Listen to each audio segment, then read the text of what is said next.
Are you constantly afraid that you're going to lose your relationship? Well, in this video, I'm going to help you learn how to stop feeling so afraid that you're going to lose your relationship. And to do that, I'm going to tell you the 7 basic characteristics of somebody who's struggling with that and the 7 solutions to turn that around.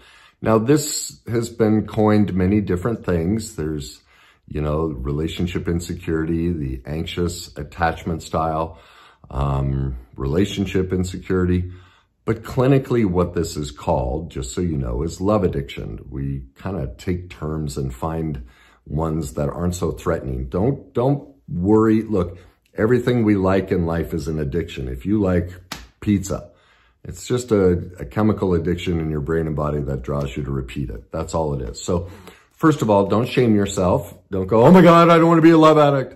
There's no shame in it. Anyone who's struggling with this, that's ultimately what it's called. And, we tend to pick terms that are a little bit softer. And that's what I don't do. I like calling things what they are so that you can get the real solutions.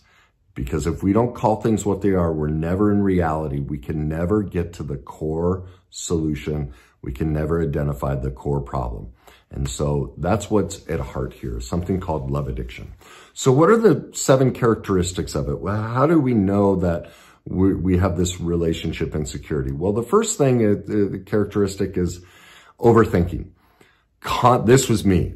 Just so you know, this was me. I struggled with this all my life until I discovered what love addiction was and I did the recovery work.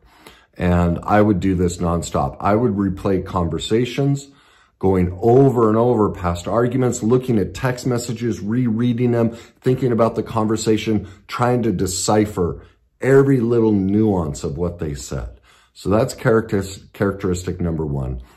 It's characterized by overthinking. Number 2 is catastrophe thinking.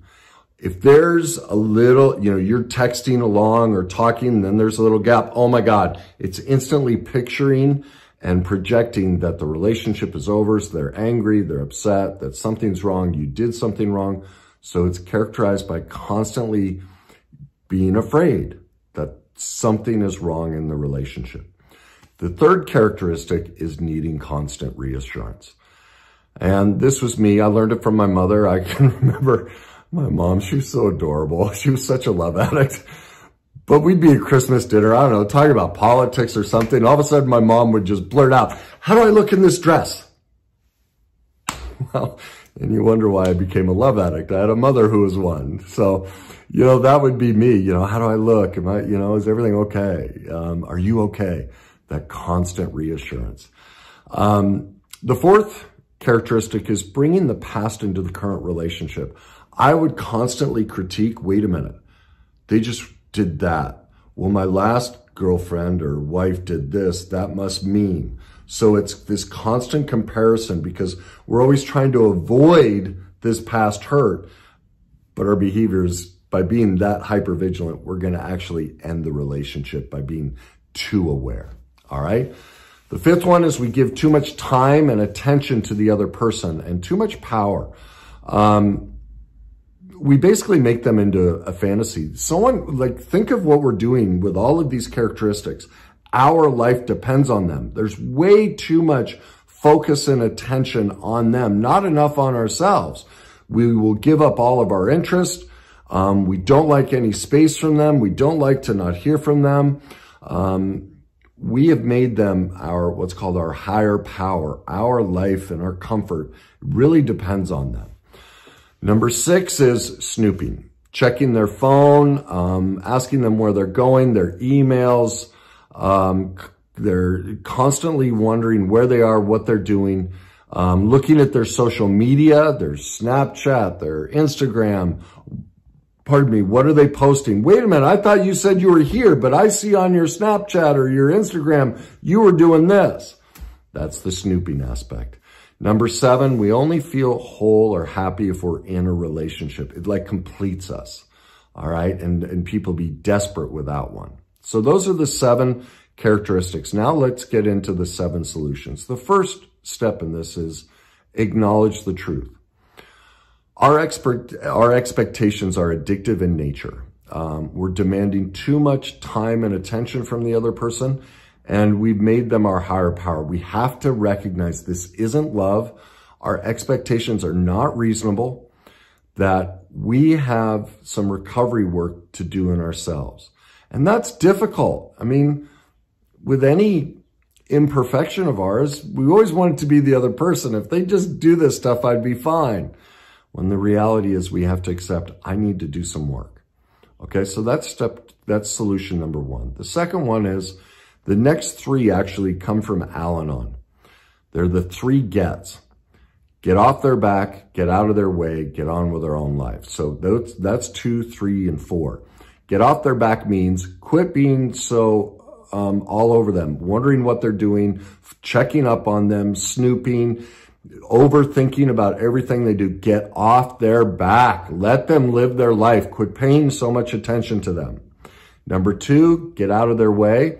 That means let them be who they want to be. Quit trying to change them, because that's what we do. We think if we can change them, if we can get them to meet these needs of ours, we will calm down. Everything will be better. Well, no, they're fine the way they are.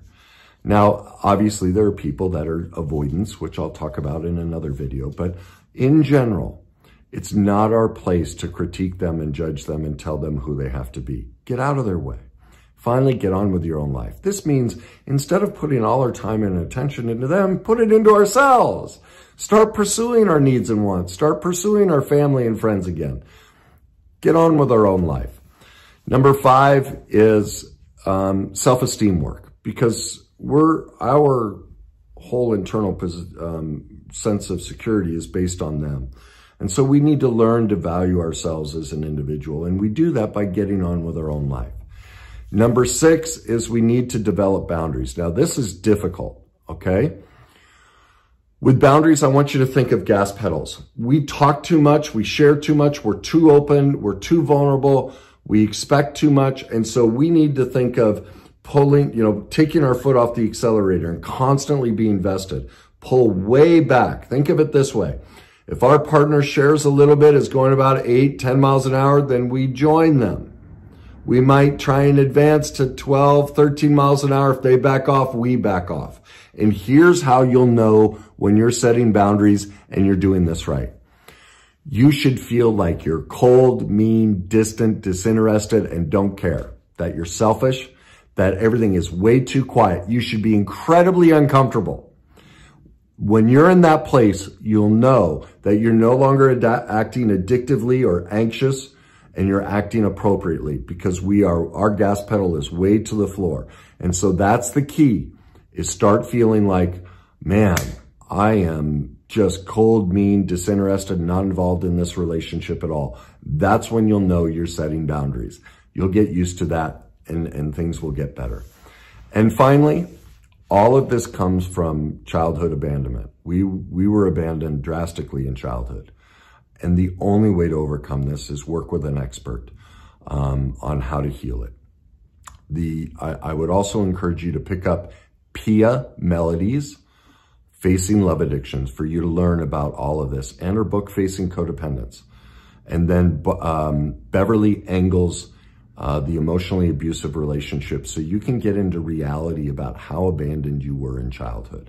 Those 3 books are central to us those and us who struggle with the anxious and really the love addiction attachment style. So those are your 7 solutions. Leave me comments. Let me know how much of this resonated with you. And if you need more assistance on those books, let me know. I'll put you the links for them, and make sure you get the information so you can turn this around just like I had to. All right. So I hope that helps you, and helps you see that, as long as you work on these steps, you no longer need to be afraid in your relationships.